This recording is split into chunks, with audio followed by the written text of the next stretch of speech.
আসসালামু আলাইকুম, welcome back to my channel. সবাই কেমন আছেন? তো আজকে আমি একটা রেসিপি করব, সেটা হলো তালের বড়া। তাল পিঠা কম বেশি সবাই খেয়েছেন, তো আমি আজকে তালের বড়া করে আপনাদের দেখাবো। তো চলুন, এখানে নিয়েছি তাল। এটা আমার ডিপ ফ্রিজে ছিল, তো আমি অনেক আগে বের করে রেখেছি। আর নারকেল কোড়া নিয়েছি, আর হচ্ছে চিনি, পরিমাণ মতো চিনি। তারপর এখানে নিয়েছি চালের গুঁড়ি। আজকে আমি চালের গুঁড়ি দিয়ে বানাবো, কোনো ময়দা দিব না, যেহেতু কাঁচা তাল এটা, সো নরম পিঠাই হবে। তো আমি একটা পাত্র নিয়ে নিলাম, এখন আমি এগুলা গুলিয়ে নেব।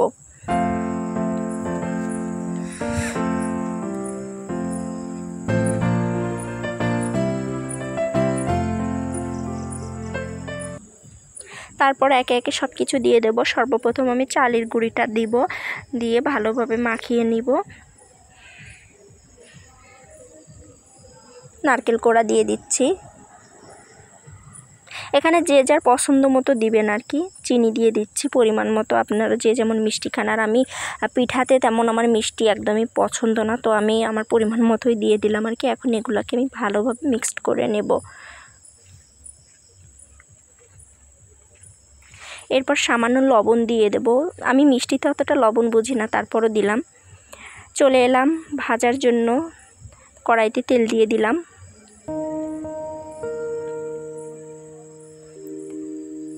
এবার আমি পিঠাগুলা আস্তে আস্তে বড়া শেপ করে ভেজে নেব।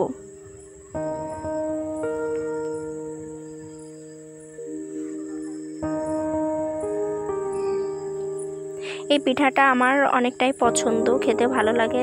একটু নরম হলেই আমার বেশিই ভালো লাগে। তো আপনারা যদি আর নরম করতে চান, তো এর ভিতরে কলাও দিতে পারেন, আবার একটু ময়দাও দিতে পারেন। ময়দা দিলে আর কলা দিলে নরম হবে। আর সব থেকে কাঁচা তাল দিয়ে যদি বানান, তাহলে ময়দা বা কলা কোনো কিছুই দেওয়া লাগবে না। শুধু কাঁচা তালের পিঠা এগুলোই অনেক নরম হয় আর কি। তো আমি এখানে যেহেতু কাঁচা তাল দিয়ে বানাচ্ছি, এর জন্য আর ময়দা বা কলা কিছুই দিলাম না, এমনিতেই নরম হবে।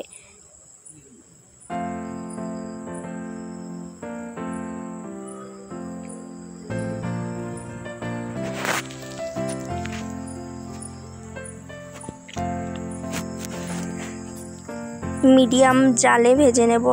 আর যারা গ্যাসে এটা তৈরি করবেন, তাদের জন্য তো ভালোই হবে। আমি আজকে গ্যাসে গেলাম না, মাটির চুলাতেই বানালাম। তো এই যে এপিট ওপিট করে আমি উল্টিয়ে ভালোভাবে নেড়ে নেব। এই যে দেখেন আমার লাস্ট পিঠা কত সুন্দর ইয়াম্মি হয়েছে, আর অনেক মজারও হয়েছে। আপনারা এইভাবে ট্রাই করতে পারেন। তো আজকের ভিডিওটা এ পর্যন্ত, ভালো থাকবেন।